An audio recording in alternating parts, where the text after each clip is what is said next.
mau bersatu di dalam doa. Anugerah-Mu yang berlimpah-limpah masih tetap mengalir dalam hidup kami. Terbukti bahwa kami masih rindu dan haus akan kebenaran-kebenaran. Berkatilah kami semua, Tuhan, yang menjadi permata hati-Mu yang di ruang Zoom ini. Berkatilah Tuhan hamba-hamba-Mu semua yang ada di ruang Zoom ini. Baik mereka orang yang sudah tua maupun yang masih muda. Dalam usaha mereka, dalam rumah tangga mereka, dalam pekerjaan mereka, bahkan dalam pengiringan kami semua kepada Engkau Tuhan. Kami merindukan kami boleh dapat perhentian, yaitu bersama Bapa di surga. Kami mengucap syukur Roh Kudus malam ini, kami masih boleh Engkau izinkan. Di tengah kesibukan, di tengah mereka baru pulang dari kantor, ataupun di tengah banyak sekali persoalan tantangan hidup ini, tapi mereka tetap hadir di ruang Zoom. Engkau memberkati kami semua. Juga dengan firman-Mu, Roh Kudus, Engkau yang berperang. Engkau yang untuk mengambil alih dari hamba-Mu yang hina ini. Dan menjawab pertanyaan-pertanyaan pun Tuhan, Engkau tolong supaya setiap tutur kata itu semua nanti Tuhan adalah Engkau yang menjawab daripada pertanyaan itu di dalam nama Tuhan Yesus. Amin. Baik, selamat malam. Terima kasih Ibu Febe, Ibu Gembala yang senantiasa dengan setia untuk membawa kita ke dalam pujian dan penyembahan. Malam ini kita akan belajar Bapak Ibu bahwa di tengah penderitaan kita punya pengharapan. Karena tidak ada tema yang lebih penting supaya kita selalu berjaga di tengah kesulitan, di tengah pergumulan, dan di tengah penderitaan Bapak Ibu. Saya akan cerita tentang Rasul Paulus Bapak Ibu, bagaimana dia menceritakan pengalaman dia di dalam penderitaan. Bahkan dia hampir putus asa. Hampir dia putus asa kata Alkitab. Mari kita baca Bapak Ibu dalam 2 Korintus 1 ayat yang ke-8 sampai ayat yang ke-10. Bapak Ibu boleh perhatikan ayat yang ke-8 sampai ayat yang ke-10. Saya ingin bacakan buat Bapak Ibu. Oke. Nanti saya minta Pak Kiki boleh mengulangi satu persatu ayat 8, kemudian nanti dijelaskan ayat 9 sampai ke ayat yang ke-10 gitu ya Bapak Ibu. Saya ingin bacakan buat Bapak Ibu, sebab kami mau, saudara-saudara, supaya kamu tahu akan penderitaan yang kami alami di Asia Kecil.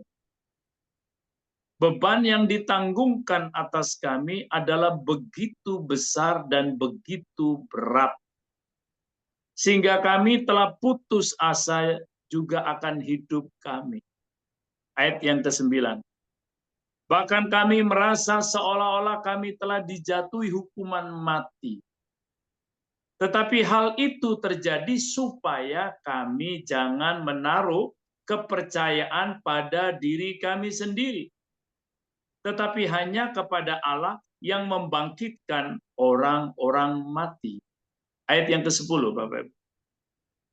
Dari kematian yang begitu ngeri, Ia telah dan akan menyelamatkan kami. Kepadanya kami menaruh pengharapan kami, bahwa Ia akan menyelamatkan kami lagi. Luar biasa. Paulus tidak memungkiri, justru ini pengalaman Paulus, Bapak Ibu, bagaimana dia mengalami kesulitan demi kesulitan yang sangat mendera hidup dia. Dia bersama para rasul, bersama juga dengan jemaat mula-mula. Dia menceritakan ini kepada jemaat yang dia bina, yang dia juga dirikan, yaitu orang-orang di Korintus. Karena orang-orang di Korintus sejarahnya ini Bapak Ibu, senang sekali dia berselisih, senang sekali dia bertengkar, senang sekali dia cuma mengandalkan kekuatannya sendiri. Dia membenarkan dirinya sendiri. Itu kisah orang-orang Kristen di Korintus, Bapak Ibu. Perselisihan, pertengkaran, perbedaan pendapat, dan juga kalau kita baca 1 Korintus gitu Bapak Ibu, Banyak sekali mereka yang tidak percaya akan kebangkitan Kristus. Ini tentu menjadi sebuah persoalan yang tidak ringan bagi Paulus sebagai pendiri daripada jemaat Korintus. Tapi baiklah, kita mau lihat langsung 2 Korintus 1 ayat yang ke-8 kembali. Pak Kiki, bolehkah dibacakan kembali, Pak Kiki? 2 Korintus 1 ayat yang ke-8. Sebab kami mau, saudara-saudara, supaya kamu tahu akan penderitaan yang kami alami di Asia Kecil. Beban yang ditanggungkan atas kami adalah begitu besar dan begitu berat, sehingga kami telah putus asa juga akan hidup kami. Bahkan kami merasa. Baik. Ayat yang ke-8 saja, Pak Kiki. Iya, Pak. Oke, thank you. Nanti ke-9-nya satu persatu, Bapak Ibu, saya ingin supaya ini kita melihat bagaimana penderitaan yang dialami oleh Rasul Paulus dan juga tentu kisah Rasul yang lain, Bapak. Sangat berat, sangat berat. Bahkan dia hampir putus asa. Dia hampir, saudara-saudaraku, tidak lagi berdaya. Hatinya juga sudah, pikirannya sudah mulai buntu, Bapak Ibu. Tetapi nanti kita lihat di ayat yang ke-9 dan 10-nya, jalan keluarnya tetap ada. Ini pengalaman. Bagaimana kesulitan yang begitu besar, beban yang begitu berat. Saya ingin katakan, Bapak Ibu, mungkin Bapak Ibu juga mengalami kesulitan yang begitu besar dan beban yang begitu berat dalam kehidupanmu. Saya tidak bisa mengatakan kamu itu cengeng. Beban yang kayak gitu aja kamu sudah ngerengek-ngerengek dan nangis. Saya tidak bisa berkata seperti itu, Bapak Ibu. Karena iman seseorang berbeda memang. Ada orang yang memikul beras 50 kilo, dia enteng-enteng saja, karena sudah biasa terlatih. Tapi ada orang yang memikul cuma 30 kilo, lebih ringan, tapi dia sudah mengeluh. Karena dia tidak terlatih. Nah, mari kita lihat, Bapak Ibu, ini Paulus mengalami yang demikian. Pada Rasul Paulus ini adalah seorang rasul yang luar biasa, Bapak Ibu. Saya ingin katakan, ketika engkau mengalami kesulitan, tantangan yang begitu berat, Bapak Ibu, engkau tertekan sehingga engkau katanya hampir putus asa. Tapi please, Bapak Ibu, Paulus di sini ingin mengatakan, walaupun dia sudah tidak berdaya, dia hampir putus asa. Apa jalan keluar yang Paulus lakukan, Bapak Ibu, di tengah beban yang berat, di tengah pergumulan, di tengah penyakitmu yang nggak pernah berkunjung sembuh, di tengah persoalan ekonomimu yang nggak ada jalan keluarnya? Katakan seperti itu, beban yang begitu berat. Engkau hampir putus asa menghadapi kesulitan demi kesulitan itu. Ini juga yang dialami. Mau mati rasanya, kata Paulus. Mau mati. Dia merasakan seperti orang hukuman, kata ayat yang ke-9. Boleh dibaca ayat yang ke-9, Kak Kiki, dan ayat yang ke-10, Kak Kiki. Bahkan kami merasa seolah-olah kami telah dijatuhi hukuman mati. Tetapi hal itu terjadi supaya kami jangan menaruh kepercayaan pada diri kami sendiri, tetapi hanya kepada Allah yang membangkitkan orang-orang mati. Dari kematian yang begitu ngeri, Ia telah dan akan menyelamatkan kami. Kepadanya kami menaruh pengharapan kami bahwa Ia akan menyelamatkan kami lagi. Amin. Praise the Lord. Terima kasih, Kak Kiki. Lihat, Paulus ingin memberikan jalan keluar, Bapak Ibu. Ini bukan kata orang. Paulus mengalami kesulitan secara pribadi seperti Bapak Ibu maupun saya juga mengalami tantangan, pergumulan, dan kesulitan yang berbeda-beda. Tetapi jalan keluarnya ini harus sama. Harus sama. Ketika kita menghadapi, Bapak Ibu, kesulitan, beban yang berat, pergumulan yang tidak ringan, tolong kita masih memiliki pengharapan. Jangan putus asa. Paulus ingin mengatakan kepada kita bahwa jangan putus asa. Kenapa orang berputus asa, Bapak Ibu? Kenapa orang tidak berpengharapan? Karena dia mengandalkan kekuatannya sendiri, kata ayat yang ke-9 tadi. Artinya kita tidak diperbolehkan untuk mengandalkan kekuatan kita sendiri, pemikirannya sendiri. Kita tidak diperbolehkan. Kalau itu yang kau kerjakan di tengah pergumulanmu yang begitu berat, dan engkau mengandalkan dirimu sendiri, kecerdasanmu, keahlianmu, kepintaranmu, pengalamanmu, maka percayalah engkau akan putus asa. Bahkan seperti akan dihukum mati. Mau mati rasanya, kata Paulus. Itu yang pertama. Engkau tidak boleh mengandalkan dirimu sendiri. Di dalam segala pergumulan kita, seberat apapun, please Bapak Ibu. Karena memang hidup manusia itu banyaknya kesulitan. Dari sejak bayi, lahir, sudah nangis terus dia Bapak Ibu. Apa memang diajari nangis sama mamanya, papanya? Kan enggak. Oh, mungkin kau berkata ini drama. Bayi yang baru lahir itu bukan drama, ya memang harus nangis menurut istilah kedokteran. Tapi saya lebih percaya kepada firman selain ilmu kedokteran itu, supaya paru-parunya berkembang dan jantungnya mulai bekerja dengan baik.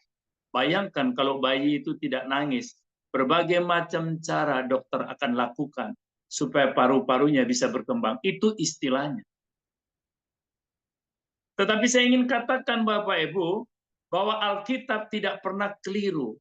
Alkitab adalah kitab suci yang sebenar-benarnya. Bahwa di dalam dunia ini akan begitu banyak penderitaan, kesulitan, air mata, dan tangisan demi tangisan. Itu yang terjadi Bapak Ibu. Kesedihan demi kesedihan, ketidakadilan yang kau alami, itu dimulai sejak kecil.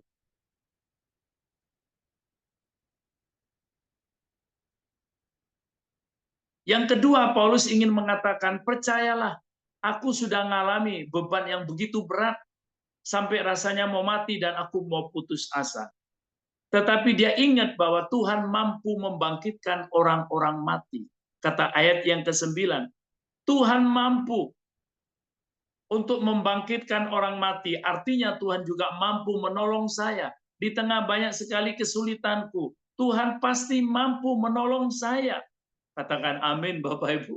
Kalau engkau percaya, apapun pergumulanmu yang begitu berat, saya terlalu percaya. Tidak ada pergumulan yang begitu berat. Tidak ada beban yang begitu berat kalau engkau tidak mengandalkan kekuatanmu sendiri. Atau engkau tidak salah jalanmu. Tidak salah mengambil keputusan.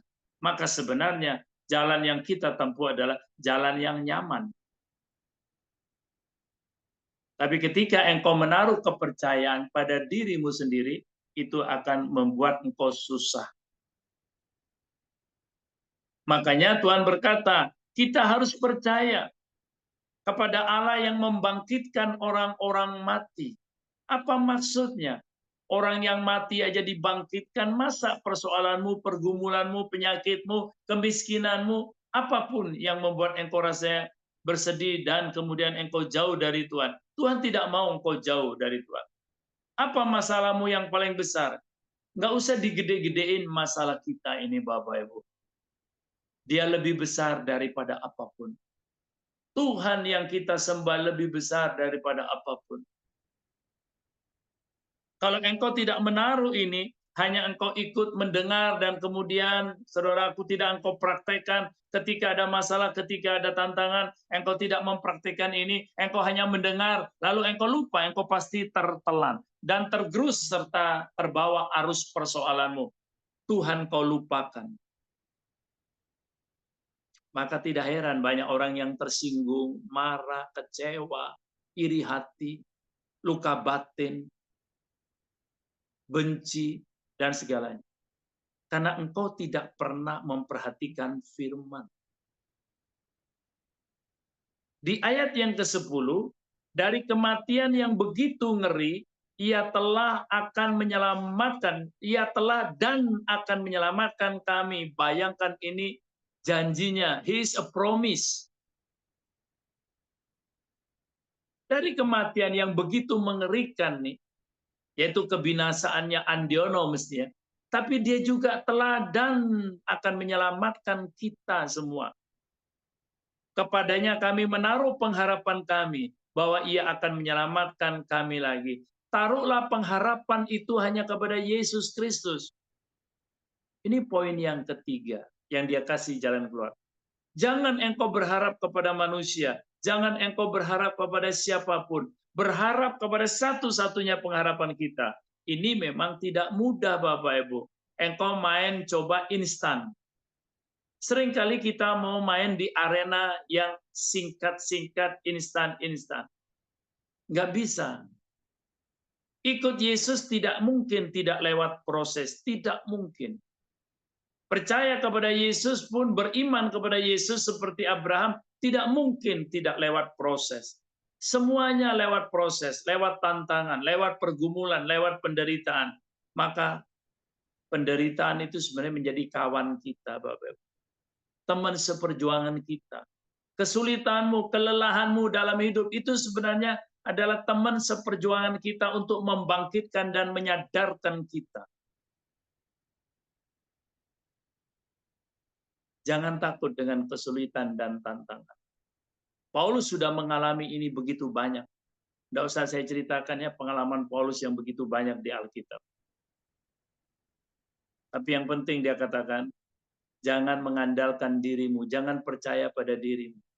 Kita tidak boleh percaya pada dirimu sendiri. Karena Yeremia berkata, terkutuklah engkau kalau engkau mengandalkan kekuatanmu sendiri. Engkau juga percaya kepada si A, si B. Terkutuk kalian. Yang kedua, percayalah kepada dia. Bahwa dia sanggup membangkitkan orang mati. Apalagi persoalanmu, pergumulanmu. Dia pasti tolong kita. Dia pasti tolong. Dan yang ketiga, kita tetap berharap. Di tengah penderitaan, di tengah kesulitan, di tengah beban berat itu, jangan putus asa. Miliki pengharapan. Saya masih ingat peristiwa tahun 2010, Bapak Ibu, tambang emas di Chili, Brasil. Bagaimana tukang tambangnya ya, kalau nggak mau dibilang karyawan tambang yang 33 orang itu, ada di kedalaman 700 meter di bawah tanah. Dia terkubur di situ, lubangnya tertutup. Biasanya dalam waktu 1 minggu mereka sudah lemas, mereka pasti mati. Saudara-saudaranya juga sudah tidak mungkin bisa menemukan. Peristiwa ini terjadi di San Jose. Tapi apa yang terjadi? Sampai hari hampir yang ke-70, kalau nggak salah hari yang ke-68, Bapak Ibu. Mereka keluar hidup-hidup semuanya. Kenapa? Setelah diwawancara hanya ada satu anak Tuhan. Yang dia berkata, karena dialah semua 32 orang itu jadi selamat. Kita menjadi anak Tuhan tidak boleh menjadi provokator yang melemahkan. Satu-satunya anak Tuhan di situ.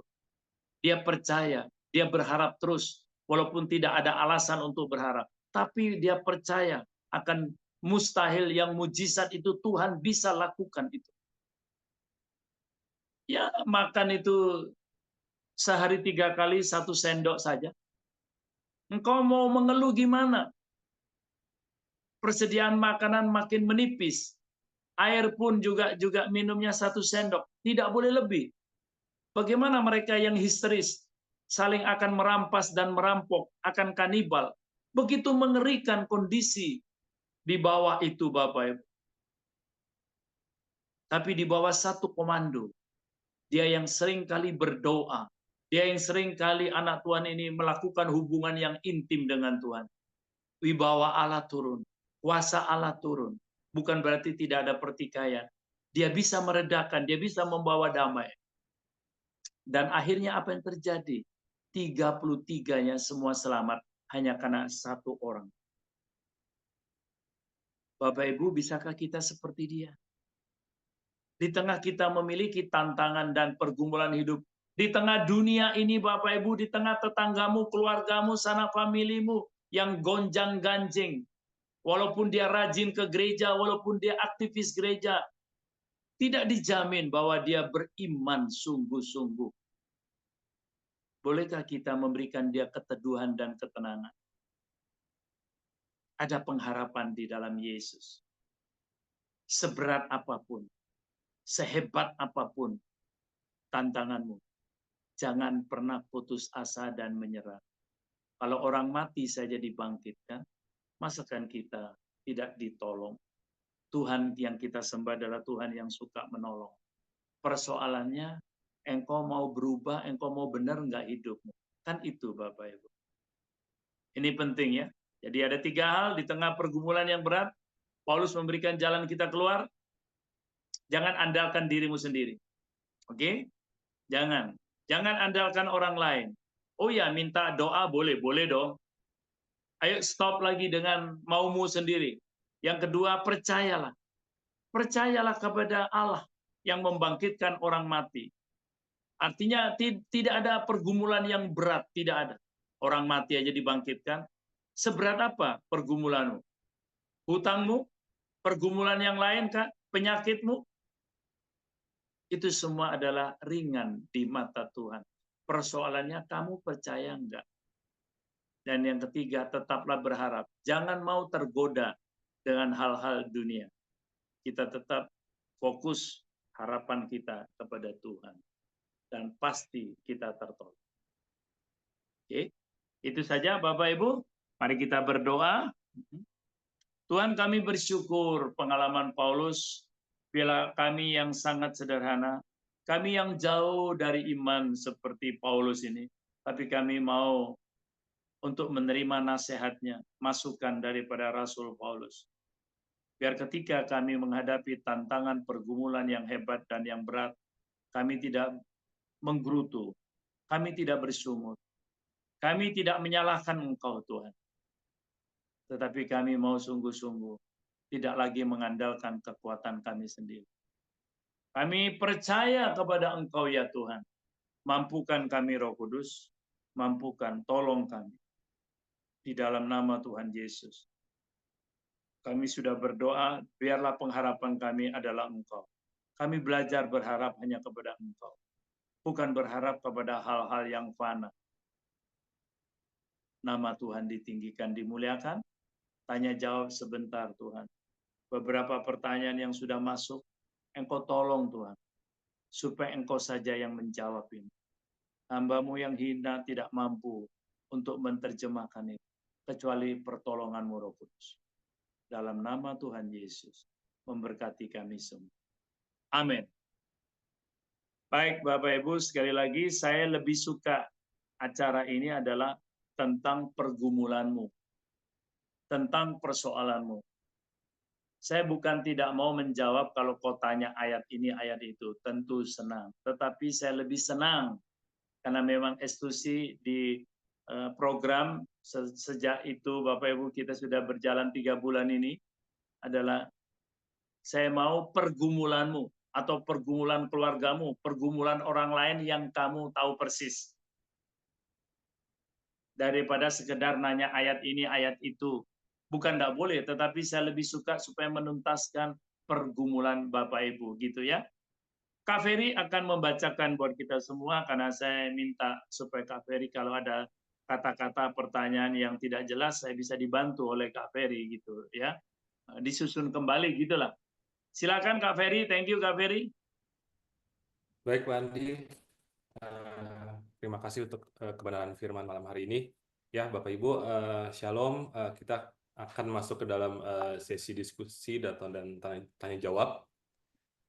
Pak Andi, malam hari ini kita ada 6 pertanyaan dan kita langsung ke pertanyaan pertama ya. Ya, Shalom Pak Andi, saya mau tanya, apa perbedaan seluruh Alkitab antara Perjanjian Lama dan Perjanjian Baru?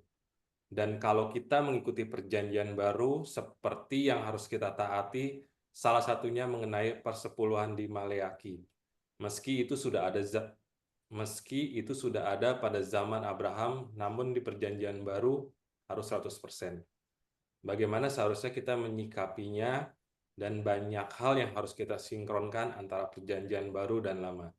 Dan kita yang sekarang menyikapinya bagaimana dalam hidup sehari-hari. Karena di perjanjian lama Tuhan sangat dekat dengan manusia, tetapi di perjanjian baru Tuhan lebih mengizinkan penderitaan. Terima kasih. Pak Andi, dipersilakan. Baik, Kak Ferry, thank you. Yang pertama, apakah perbedaan perjanjian lama dan perjanjian baru? Begitu ya, Kak Ferry, ya? Yang saya tangkap itu dulu. Dan dia baru masuk kepada contoh tentang persepuluhan. Karena itu yang ditanyakan. Bapak Ibu yang terkasih, tentu bagaimana kalau di perjanjian lama itu isinya adalah nabi-nabi yang berbicara untuk bertobat. Itu isinya seperti itu. Tapi apa yang terjadi? Mereka tidak mau bertobat, Bapak Ibu. Umat pilihannya. Maka Tuhan berikan sebuah kesempatan dan diberikanlah perjanjian baru. Dan itu adalah zaman anugerah. Akan kuberikan sekali, nabi-nabi kau nggak dengar. Oke, sekarang saya berikan langsung kepada putra tunggalku. Yesus Kristus yang kau harus percaya dan kau ikutin. Kan seperti itu, Bapak Ibu. Nah, itu tidak usah kita panjang lebar ya, yang bagi yang bertanya ini. Karena apa? Karena kalau saya uraikan jauh lebih lagi, tentu ada koneksinya, ya tentu ada dong. Kita mengaca, karena Yesus sudah berkata tidak ada satu iota pun yang akan dihapus dari, tapi dia datang melengkapi, menyempurnakan. Kan begitu Yesus berkata dalam perjanjian baru. Nah, kenapa menjadi persoalan terus tentang persepuluhan ini? Ya. Tentu pertanyaannya seperti itu ya Kak Ferry ya. Dia kasih contoh seperti mengenai persepuluhan ya. Gitu ya Kak Ferry ya. Betul, Pak Andi. Ya, persepuluhan Bapak Ibu, terserah engkau, ini kan sudah berapa kali ditanyakan yang dari dulu-dulu sudah sebelum ini pun ya, tapi nggak apa-apa, karena ini mungkin menyangkut kepada pribadimu atau orang lain. Persepuluhan itu memang yang Tuhan mau. Itu di perjanjian lama. Tetapi kalau di perjanjian baru ditanyakan tadi, kalau nggak salah Pak Andi menangkap ya, Fer, Om Andi, 100%, begitu kan? Ya, Kalau ini 10%, kalau di perjanjian baru 100%, gitu ya, Fer ya? Iya, betul. Maksudnya begini, sebenarnya sejak kita ada di perjanjian baru mengalami zaman anugerah itu bukan 10% lagi, seluruhnya itu milik Tuhan. Kita aminin. Kita aminin itu. Bukan berbeda, tidak. Konsepnya sama bahwa hidup kita milik Tuhan. Harta kita milik Tuhan. Semua titipan Tuhan. Tidak ada yang menjadi milik Andiono. Tidak ada yang milik Ferry, Yonatan. Tidak ada. Walaupun rumah atau mobil atas nama Ferry Yonatan, atas nama Andiono, itu cuma atas nama. Tapi Alkitab berkata langit dan bumi adalah milik Tuhan. Jadi saya ingin tegaskan Bapak Ibu, ini menjadi memang sebuah dilema bagi orang-orang yang memang tidak mau melakukan. Ya sudahlah, kalau engkau memang tidak mau mengembalikan 1/10 saja, nggak usah 100%. Itu pun seringkali tidak kau lakukan. Harus dilakukan, yes.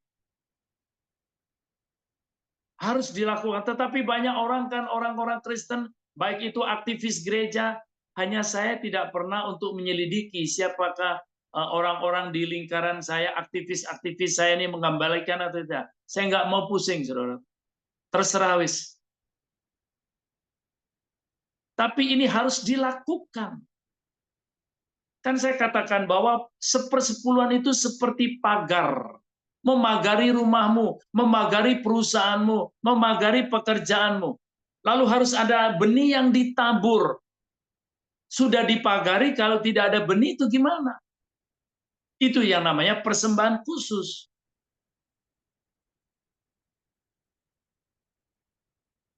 Begitu ya. Jadi banyak orang juga kan ada yang memang keliru menjelaskan ini. Persepuluhan kalau kamu nggak kasih itu, kamu pencuri, kamu perampok, kamu akan didatengin belalang pelahap. Nggak usah begitu. Kalau dia cinta Tuhan, seluruh firman itu pasti dia praktekkan. Pasti.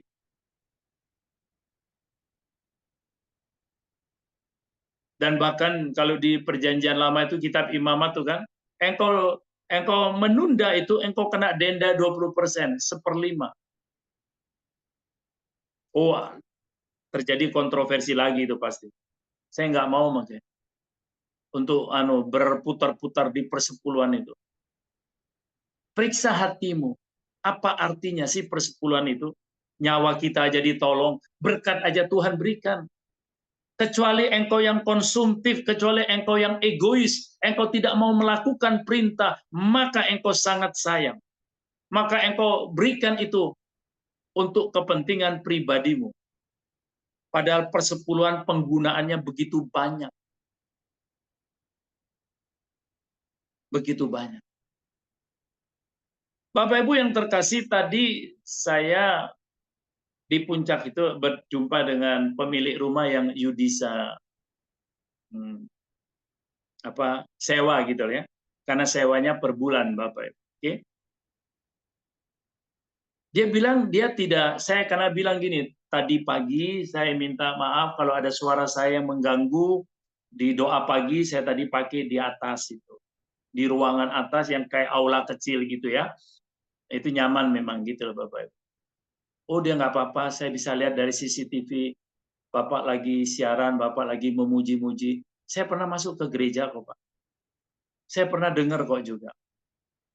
Saya pernah tahu, tapi saya juga bingung Pak. Kok orang Kristen menekankan persepuluhan ya Pak? Bukankah gereja itu sudah kaya Pak? Yang kaya itu gimana itu? Uangnya diambil semuanya itu oleh pendetanya, gembalanya. Dia sudah pernah masuk. Tapi dia lihat begitu kecewa, dia lihat gaya hidup gembala-gembala yang hedon. Duitnya itu jemaat yang miskin, yang susah, gimana itu? Dia beliin mobil, dia beliin jam tangan, Rolex, dan segala macam yang mahal-mahal. Memang itu tidak bisa disangkal Bapak Ibu. Mengerikan sekali. Tapi sebenarnya kekristenan itu apa? Nah, mungkin satu saat nanti ketika saya jumpa kembali. Karena dia melihat kekristenan itu baunya busuk juga. Maka saya minta kepada anak didik saya di situ, Empos, berlakulah yang bagus, yang sopan, menjadi teladan ya nak. Supaya orang-orang di situ juga bisa mengerti kekristenan seperti apa. Kan bukan cuma persepuluhan, itu mah kecil. Gitu ya Kak Ferry. Jadi bagi yang bertanya ini ya, banyak hal yang harus kita sinkronkan antara perjanjian baru dan lama. Tidak perlu disinkronkan, memang itu sudah sinkron. Itu sudah sinkron. Hanya orang yang menerjemahkan, hanya orang yang menafsirkannya seolah-olah itu terpisah dan berbeda. Katakan kalau engkau mau katakan perbedaan antara perjanjian lama dan perjanjian baru, yes, di perjanjian lama ditekankan pertobatan. Menjadi contoh orang Israel tidak mau bertobat. Tapi di perjanjian baru itu karena anugerah Allah. Dari kamu tidak mau bertobat, oke, sekarang aku berikan putra tunggalku supaya pengampunan dan pertobatan itu terjadi. Maka seluruhnya menjadi milikku. Jadi jauh lebih berat beban itu sebenarnya dibanding perjanjian lama. Tapi sinkron, tetap sinkron, namanya firman Tuhan. Tidak ada yang berubah. Yesus tadi sudah saya katakan, tidak ada satu iota pun yang akan dihapus, melainkan dia melengkapi. Jadi bagi orang-orang yang memang tidak mau mengembalikan, bukan membayar, tidak mau mengembalikan persepuluhan, berarti engkau mengingkari dirimu, memang tidak mau memagari hidupmu, memagari rumah tanggamu, memagari usahamu, memang engkau tidak mau. Karena pengertianmu tidak usah. Seringkali dulu saya ditanyakan, itu Pak, selalu dia mengacu kepada Pak Eras. Pak Eras Pak tidak mengajarkan itu Pak. Pak Eras bilang, gimana sih kalian? Kalian tahu Pak Eras itu sejauh apa? Sejauh apa kalian tahu Pak Eras? Saya ini loh, gereja ini sekarang GSKI Sahabat Allah, terus setiap bulan mengembalikan persepuluhan kepada sinode. Dan saya minta kepada para pendetanya, baik itu pendeta muda dan pendeta pembantu, engkau mesti mengembalikan juga. Tidak boleh tidak. Jangan cuma mau jadi pendetanya diangkat jadi PDP, PDM, dan pendeta, tapi mengembalikan kewajiban dalam bentuk persepuluhan, dalam bentuk uang pejabat engkau tidak mau. Itu kan kurang ajar. Itu kurang ajar. Selain persepuluhan, saya juga memberikan iuran pejabat tiap bulan bersama Ibu Sandra istri saya. Dan saya tentu ingatkan kepada anak-anak saya juga maupun kepada kawan-kawan pendeta yang ada di GSKI Sahabat Allah. Hati-hati kalau sampai saya dapat laporan, kalian mengabaikan itu.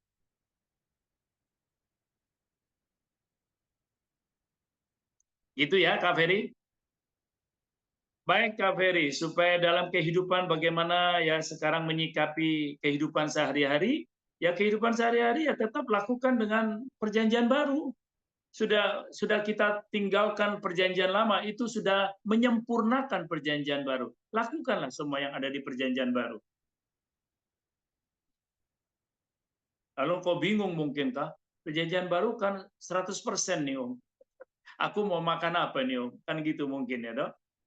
Tetaplah Tuhan tolong.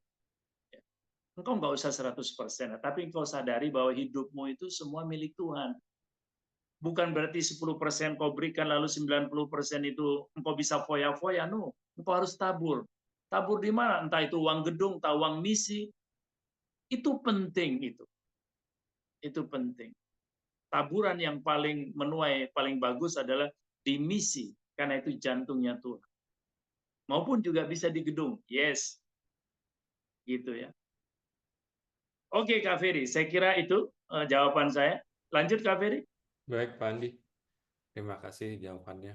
Ya, untuk pertanyaan nomor 2 ini masih mengenai perpuluhan ya Pak Andi. Dari seorang Yes. ibu ini. Oke. Sebentar Oke. saya bacakan narasinya. Yes. Ya, Shalom sore Pak Andi. Saya mau bertanya mengenai berpuluh. Ini mungkin maksudnya memberi perpuluhan. Ya. Apakah benar uang perpuluhan bisa kami gunakan untuk yang lain? Ini saya mendengarnya dari anak saya sendiri, mengatakan sekarang tidak perlu lagi Tunggu dulu perpuluhan. Kak Ferry. Kak Ferry, supaya jangan terlalu panjang dulu. Apakah boleh perpuluhan itu dipakai untuk yang lain gitu ya?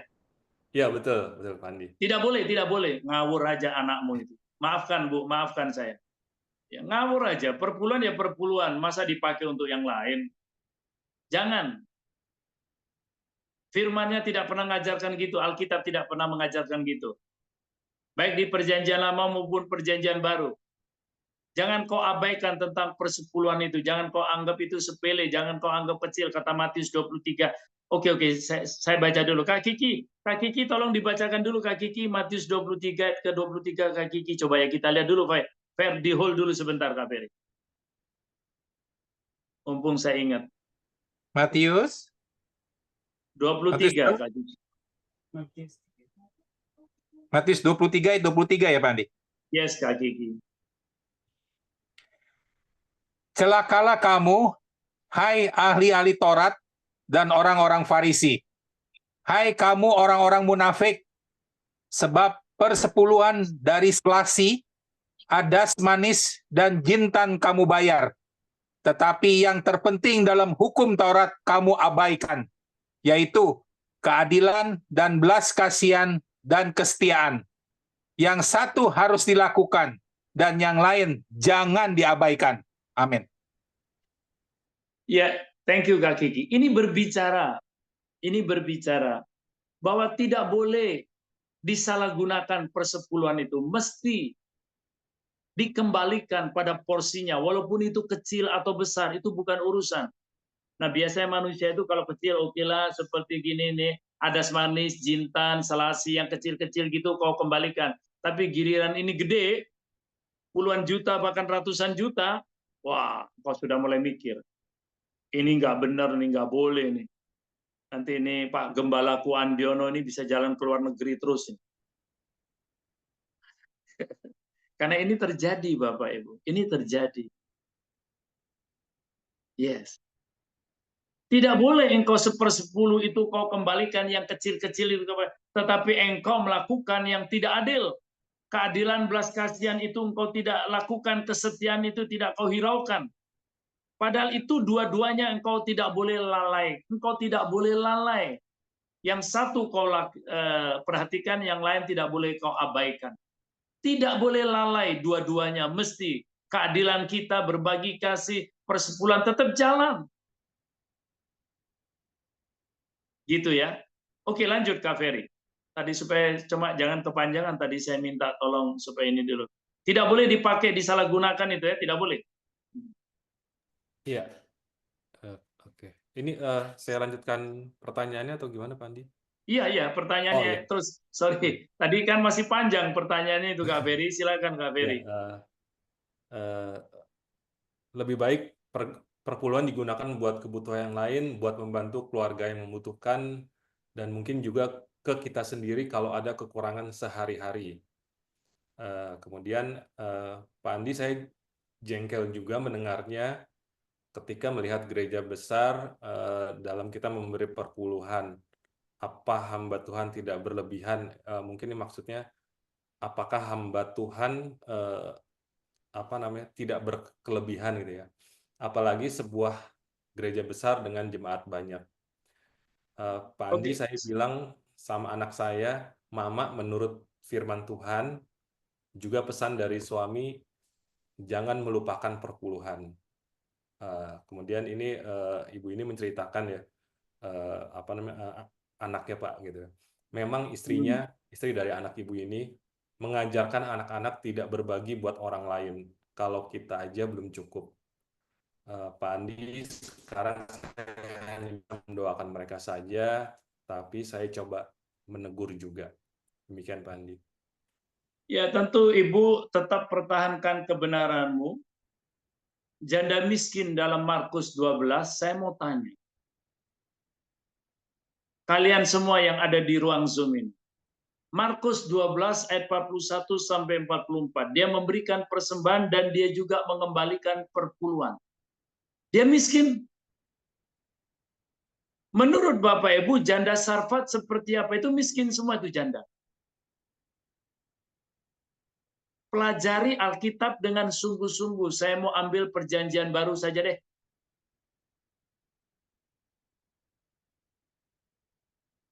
Jangan kau pikir mereka itu disalahgunakan. Enggak. Saya percaya ibu ini adalah orang yang jujur dan setia. Amanat daripada suaminya, pengajaran firman yang sekarang ini sudah nggak jelas ini arahnya mau kemana.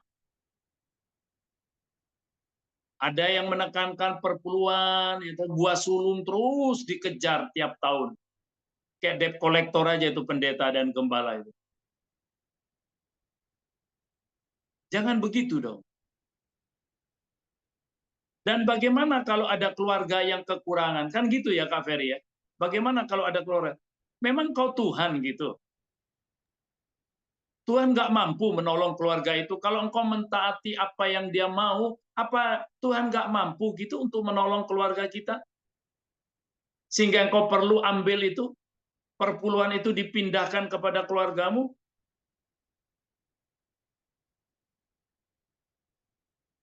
Terlalu cerdas pemikiranmu, tapi terlalu dangkal caramu memandang.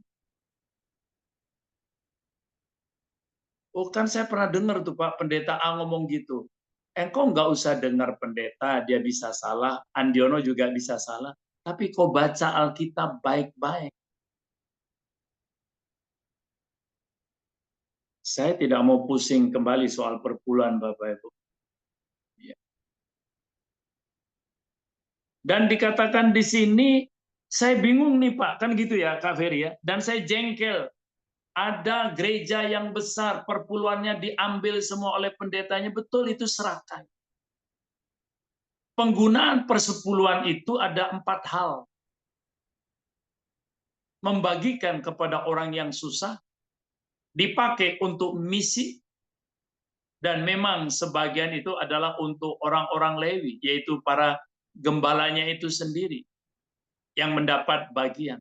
Tapi bagaimana Pak kalau persepuluhannya itu kecil? Oh ya gimana Bapak Ibu? Ya untuk kehidupan para gembalanya sendiri kalau dia itu kecil. Gembalanya kesian kan? Gimana dia mau mempersiapkan firman makanan yang enak? Dia harus dipaksa untuk bekerja. Cari kayu hutan, cari ini, cari itu, kerja ini, kerja itu. Sehingga dia nggak bisa lagi baca Alkitab. Karena dia sibuk bertani, bercocok tanam, dan segala macam. Kan kesian. Kalau itu kecil persembahan persepuluhannya, nah kecilnya itu berapa? Ya tentu ada batasannya. Setiap sinode saya tahu ada batasannya. Kan begitu ya. Gitu ya Kak Ferry. Terus yang terakhir itu apa ya kata Kak Ferry? Yang terakhir apa Kak Ferry? Iya, Bagi yang bertanya ini, ini mengajarkan anak-anak untuk apa? Tidak berbagi. iya, istri dari anak ibu ini mengajarkan anak-anaknya untuk tidak berbagi buat orang lain kalau keluarga mereka belum cukup. Maksudnya seperti itu, Pak. Iya, iya kasihan ya. Tapi ibu ini penuh kejujuran dan perhatian. Kasih tahu kepada anakmu ibu, justru engkau tambah miskin ketika engkau tidak mau berbagi. Saya lihat begini loh Bapak Ibu ya. Banyak orang-orang yang susah, oma opa yang susah, atau orang Kristen yang miskin, justru dia mau berbagi. Orang-orang kaya makai pelit. Makanya Yesus berkata, orang kaya sukar masuk kerajaan surga. Karena dia pelit memang Bapak. Dia serakah. Tapi biarlah kita ini, tentu bagi ibu yang bertanya, bagi kita yang sederhana ini, kita mau berbagi. Kita mau Bapak Ibu. Dan kita tidak mau punya tabungan yang ditumpuk seperti apa, lalu orang lain menderita. Engkau bisa makan di restoran enak ketawa ketiwi, sedangkan orang lain kelaparan di sana. Kalau persepuluhan dikelola dengan bagus itu, kita bagikan kepada 4 hal itu tadi Bapak Ibu. Gereja GSKI Sahabat Allah melakukan itu. Karena saya tahu kebenaran itu. Oke Kak Ferry, lanjut Kak Ferry. Gitu ya, tadi pertanyaannya itu. Baik, selanjutnya. Ya, baik Pak Andi. Pertanyaan kita selanjutnya. Tanya Om, bila makanan rohani itu penting buat kita manusia, hingga manusia terus disibukkan dengan urusan rohani, sampai menomorduakan urusan yang bukan rohani hingga terjadi keributan. Atau hal tersebut malah pada akhirnya menjadi pertanyaan di lingkungan keluarga. Bagaimana menyikapkan hal tersebut? Apakah ini juga bagian dari rip current gereja yang dimaksud beberapa minggu yang lalu? Terima kasih Bapak. Oke. Pertanyaannya adalah, bila makanan rohani itu penting buat kita manusia, hingga manusia harus terus disibukkan dengan urusan rohani, sehingga melupakan urusan yang jasmani, Ya. gitu ya, kira-kira Ferry? Yang Ya. dimaksud. Bu yang bukan. Iya. Begini, bagi yang bertanya, urusan rohani penting. Doa pagi penting, sangat penting.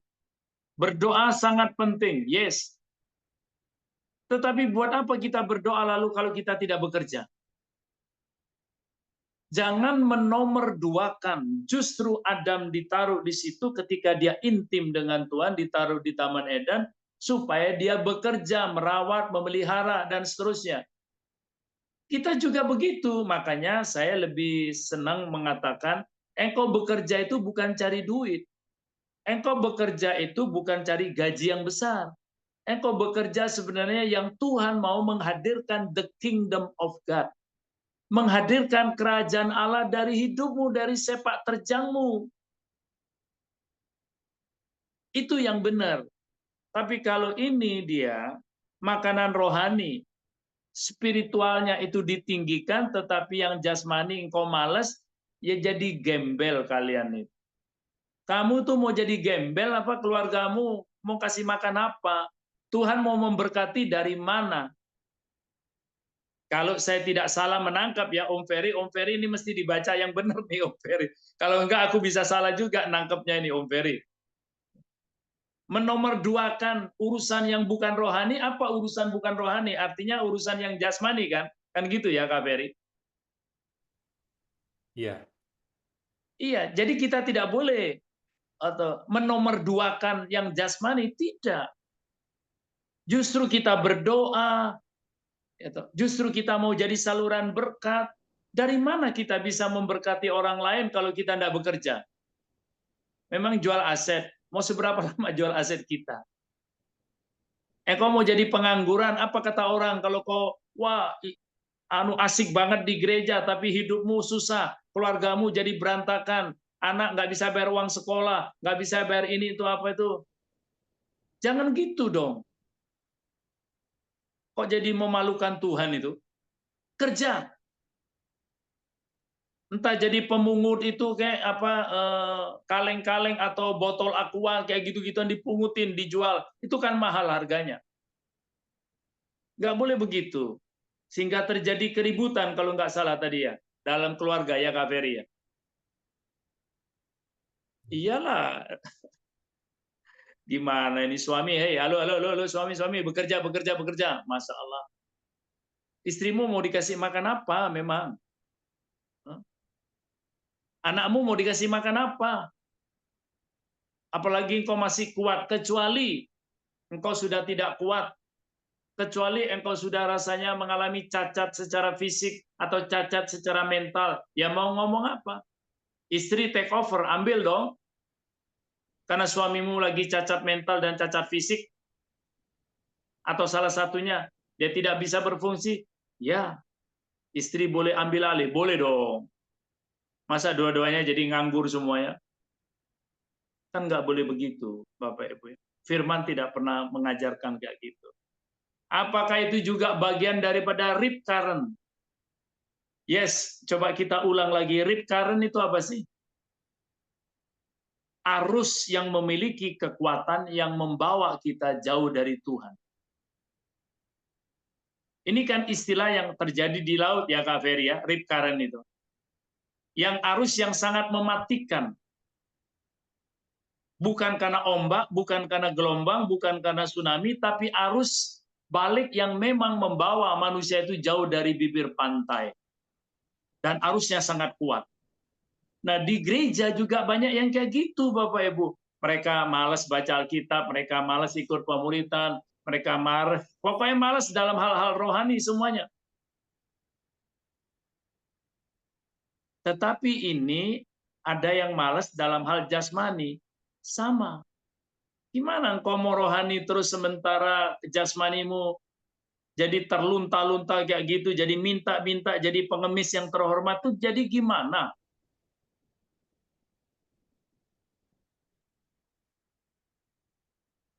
Jangan begitu dong. Saya tadi sambil cuci mobil di puncak itu, karena di tempat parkiran gudang yang biasanya Kak Yudisa pakai di situ, karyawan belum datang, mobil saya lihat agak kotor, saya sikat, tapi saya lihat lantainya juga kayak berlumut gitu ya. Saya nggak tahu kalau ada yang memperhatikan, saya lagi nyikat. Kan dia nggak tahu kalau saya pendeta ataupun apa, kan mana ada urusannya.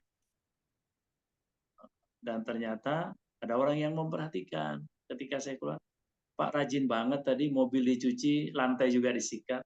Oh yes, itu tanggung jawab saya. Walaupun ini bukan rumah saya. Tapi kalau licin jatuh terus mau ngapain? Siapa yang salah? Kan mending kita jadi berkat. Bukan hanya rumahmu toh yang disikat. Rumah orang lain pun, apalagi kau numpang. Jangan males.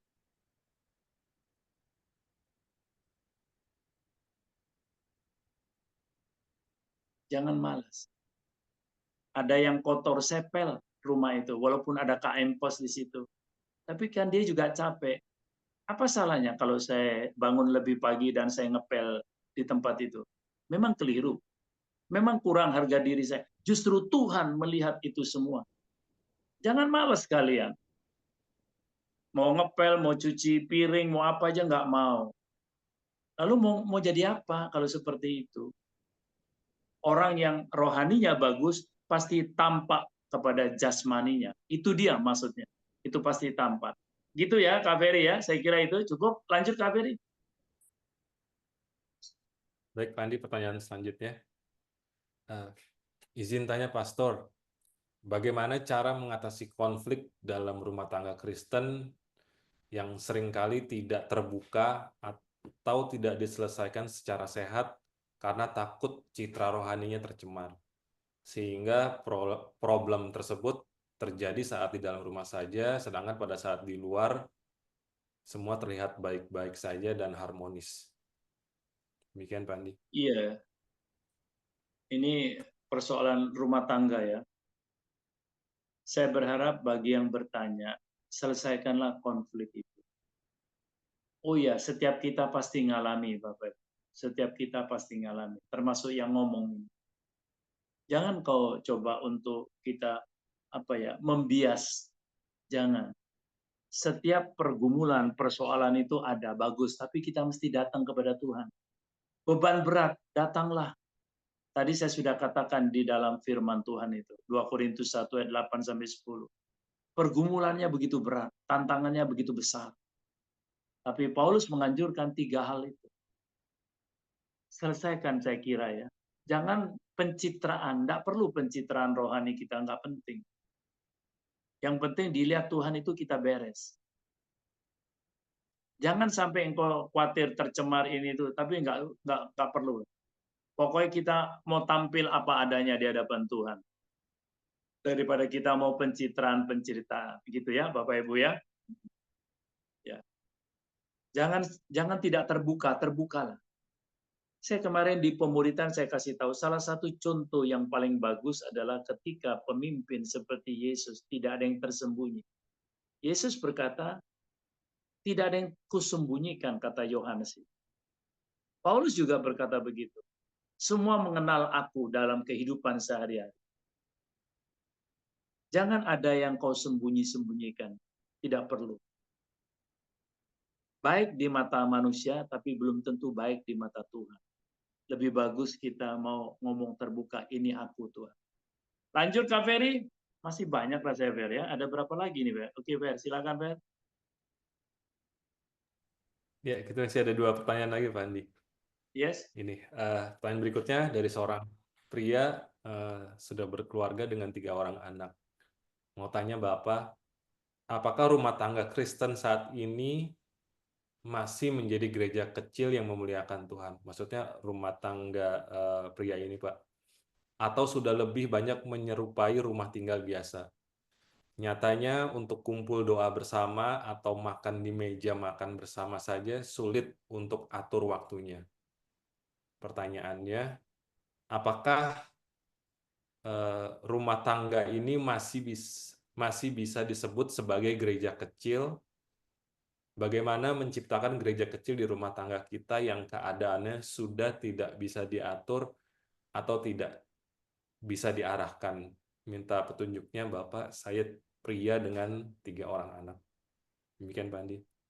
Oke, bagi yang bertanya terima kasih ya Pak. Karena begini, kalau di Jakarta, apalagi misalkan dengan 3 anak dan 3 anak itu semua bekerja misalkan ya. Nah, ini memang rumit. Yang satu pulang jam 8 malam, yang satu nanti macet pulang jam 10, ada yang satu pulang misalnya jam 6. Terus gimana mau makan barengnya gimana kira-kira? Mau berdoanya apalagi gimana? Udah pulang, udah macet, udah capek kan? Tetapi begini, yang penting isi rumah tangga itu takut Tuhan dulu.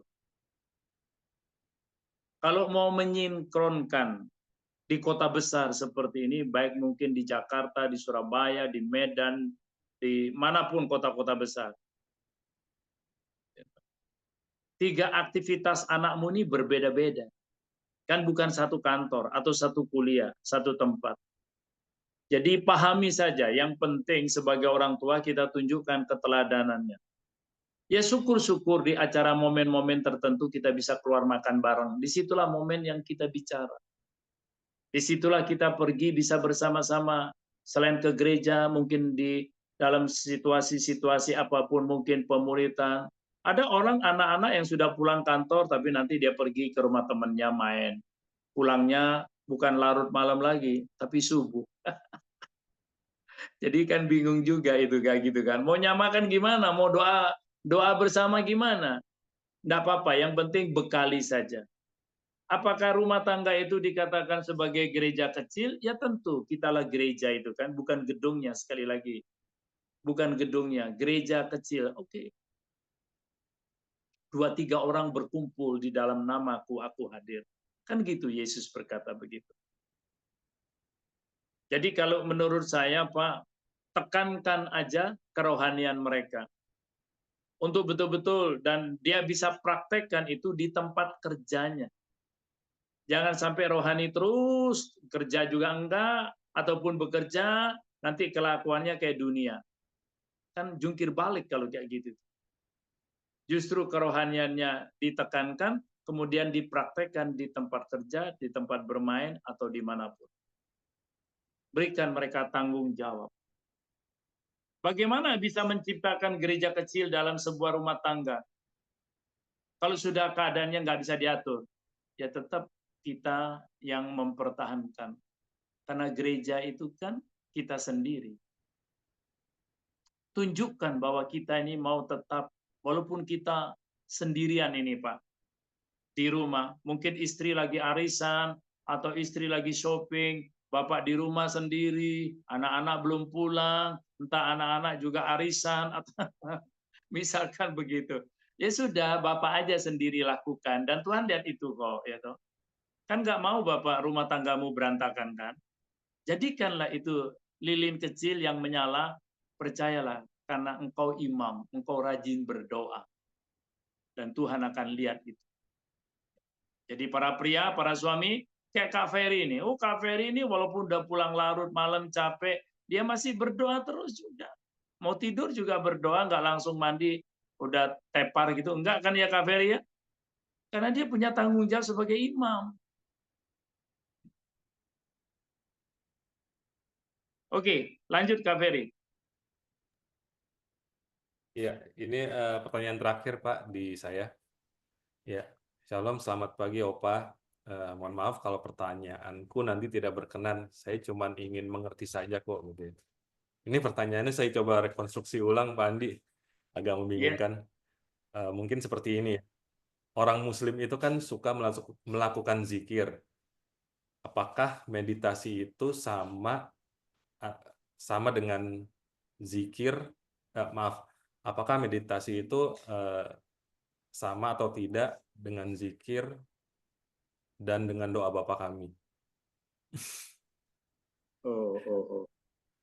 Iya, cukup itu ya Kak Ferry. Iya, saya agak bingung juga ini pertanyaannya. Iya. Mungkin bisa Pak Andi jawab untuk apakah meditasi itu sama dengan zikir? Mungkin, tapi nggak related juga, Pak. Iya. Jadi begini, bagi tentu ibu yang bertanya, saya minta maaf dulu, saya tidak mau masuk ke arena yang teman-teman agama Muslim soal zikir. Zikir ini adalah kepercayaan mereka dari teman-teman Muslim, yang setahu saya mereka mau membersihkan hati dan mau mendekatkan diri kepada Tuhan. Itu zikir. Karena saya pernah tanya kan gitu kan. Pokoknya ayat-ayat suci Al-Quran dan seterusnya. Dan saya tidak mau membahas lebih lanjut ya. Membersihkan hati dan mendekatkan diri kepada Tuhan. Itu yang dimaksud oleh zikir itu ya dari Islam gitu ya. Dan tentu yang dibaca itu ya kayak orang-orang Yahudi, gitu-gitu. Coba Fer, tanganmu sambil gini-gini, sambil saya lihat itu ya, itu seperti gitu itu ya Pak Ibu. Yang kedua tentang meditasi. Meditasi itu sebenarnya kan relaksasi ya, ketenangan. Tapi apakah ada nilai spiritualnya? Oh ya jelas pasti. Meditasi itu ada nilai spiritualnya, betul. Tapi ditujukan meditasi itu adalah kepada ketenangan, relaksasi. Lebih menuju kepada sana, walaupun bagaimana sih jiwa kita mau tenang? Tentu spiritual itulah. Jadi kita mengadakan satu meditasi. Nah, tetapi apakah sama dengan doa Bapa kami gitu ya, Kak Ferry ya? Pertanyaannya, apakah sama dengan doa Bapa kami? Ya, gitu ya. Ya, yang Ya bisanya seperti tentu. itu, Pak Andi. Ya, saya juga bacanya mungkin seperti itu juga. Jadi sangat berbeda sekali dan berbeda jauh. Doa Bapa kami adalah doa yang Yesus ajarkan. Ini bukan sebuah meditasi. Ini bukan sebuah zikir. Sangat berjauhan. Karena doa Bapa kami adalah seperti awal perkataannya. Bapa kami yang di surga, dikuduskan dan dimuliakanlah Engkau. Kan gitu kan? Datanglah kerajaanmu di bumi seperti di surga. Itu adalah bentuk pengagungan kepada Elohim Yahweh, Allah Sang Pencipta langit dan bumi. Tidak ada lagi yang diagungkan, baik di bumi maupun di surga. Dan datanglah kerajaanmu. Nah, kalau di meditasi nggak bisa begitu. Dia tidak berbicara tentang hal itu ya, Ibu. Sangat berbeda. Dan dikatakan, berikanlah pada kami hari ini makanan kami yang secukupnya. Ini adalah bentuk kebergantungan kita. Tiap hari kita meminta, memohon seperti itu. Itu adalah hal yang terindah. Ya, saya kira itu Bu, jauh, sangat berbeda jauh. Ya, sangat berbeda jauh tentang doa Bapa kami. Ini adalah doa yang sangat indah sekali pemahaman dan pengertiannya. Tadi ada satu lagi yang saya pakai voicemail Kak Ferry tentang ada seorang wanita yang usia 36 tahun itu Kak Ferry. Karena dia tanya langsung secara ini kan, daripada saya sudah datang nanti agak terlambat, saya langsung voice kepada Kak Ferry itu. Oke. Mohon maaf Pak Andi, untuk yang voicemail saya terlewat. Tidak Oh ya, ada bisa. kan ya Kak Ferry itu tadi Kak Ferry. Coba dibacakan Kak Ferry. Karena saya sudah datang tadi agak terlambat ya Bapak Ibu. Silakan Kak Ferry. Ya, sebentar Pak Andi. Yes, enggak apa-apa. Sambil saya lihat ini ada yang masuk lagi nih Kak Ferry.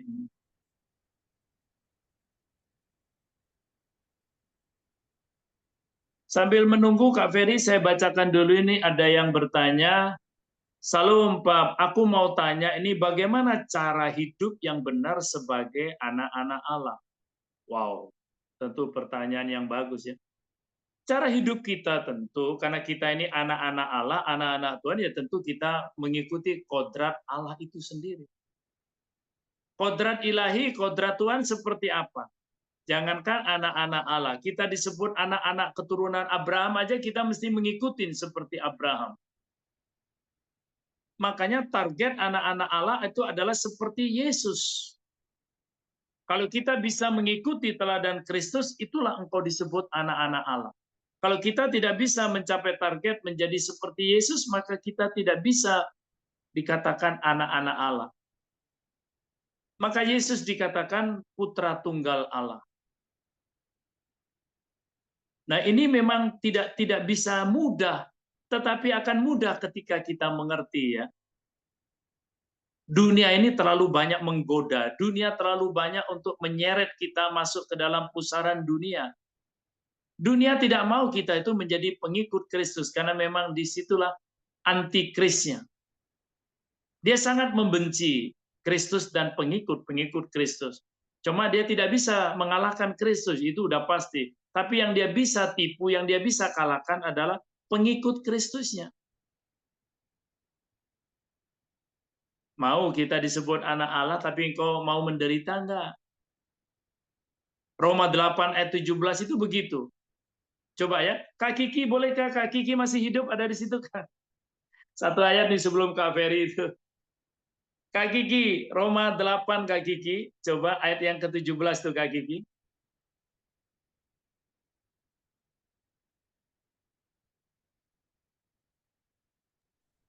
Roma 8 ayat ke-17.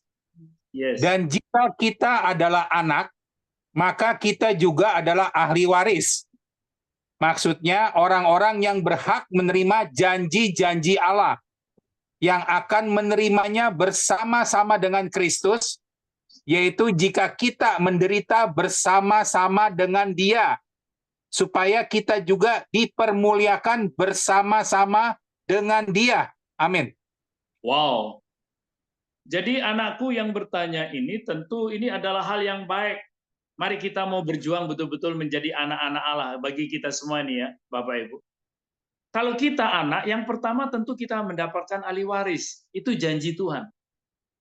Ahli warisnya itu pasti jatuh ke kita. Seperti kalau orang tua itu, engkau memiliki orang tua yang mempunyai warisan yang lumayan, atau entah itu warisan hutang, saya nggak tahu itu juga dikejar kan nanti kan gitu. Ya kalau warisan harta bagus Bapak Ibu kan begitu. Ini penting sekali. Engkau akan menerima menjadi ahli waris dan janji-janji Allah. Yang berhak menerima janji-janji Allah cuma anak-anak Allah itu.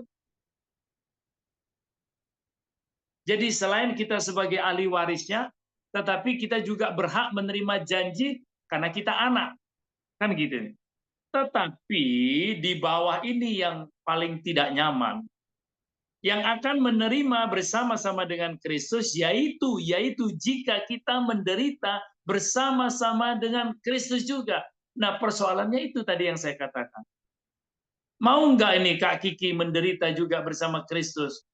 Mau nggak kita bersama-sama menderita bagi Dia? Sehingga kita nanti dipermuliakan bersama-sama dengan Dia juga. Nah, manusia zaman sekarang ini sulit banget gitu loh. Dia tidak mau menderita. Dia tidak mau sulit. Dia tidak mau mengalami pergumulan. Padahal itu semua proses yang bagus supaya kita dewasa.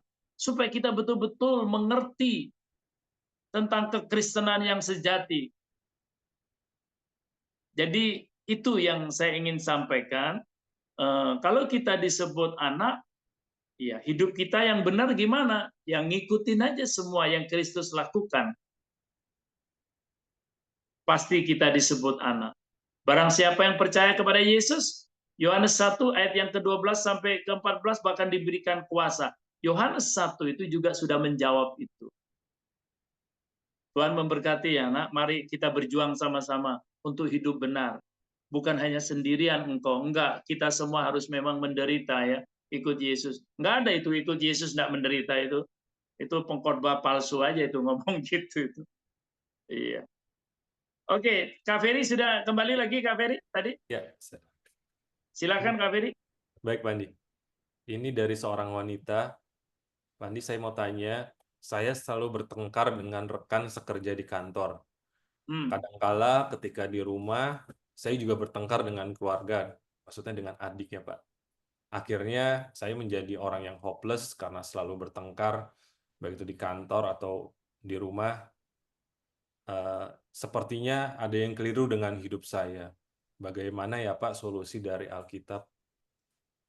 Demikian Pak Andi. Oke Kak Ferry.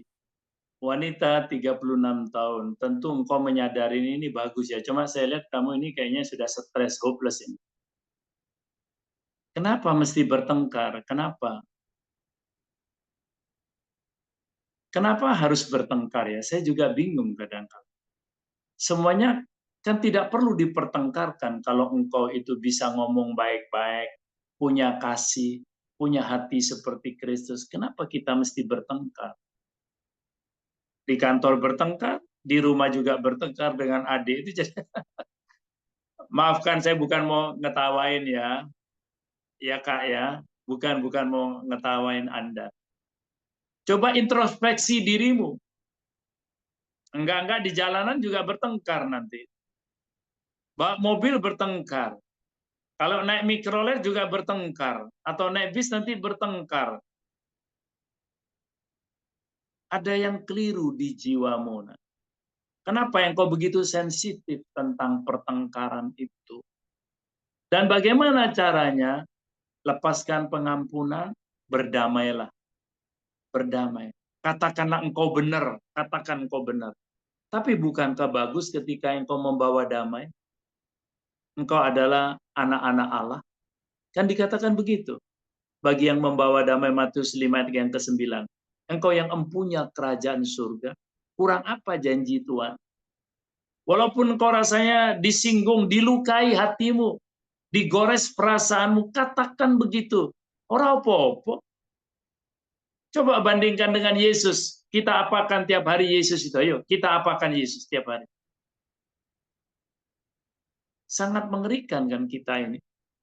Melukai Yesus, meludahi Yesus, menganggap Yesus nggak ada, kita yang lebih pintar, kita yang lebih ahli. Coba aja kita periksa. Jadi ampunilah orang itu, berdamailah, maka engkau akan tenang. Kenapa? Saya khawatir nih, yang kau produksi itu hormon kortisol lebih banyak. Sehingga bertengkar terus kan Kak Ferry, kalau itu kan hormon kortisol yang memproduksi. Cobalah sekali-kali lepaskan hormon endorfin, yaitu hormon kenyamanan, kedamaian, ketenangan. Karena sel-sel tubuhmu akan dipulihkan. Oke, ini yang terakhir Kak Ferry, yang ada di barusan masuk ini. Salam Pak, mau bertanya, kenapa Raja Daud, ini Kak Ferry yang akan jawab ya Kak Ferry ya. Kenapa Raja Daud menulis, aku ini ulat, bukan manusia? Dalam Mazmur 22 ayat yang ke-7. Coba Kak Kiki dibacakan Mazmur 22 ayat yang ke-7.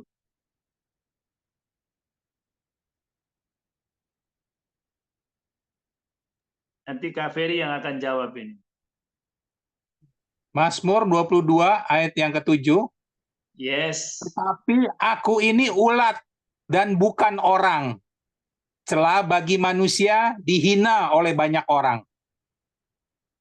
Ya, kenapa Kak Kiki? Kenapa Kak Ferry? Kok Daud berkata, aku ini ulat. Maksudnya apa? Bukan manusia.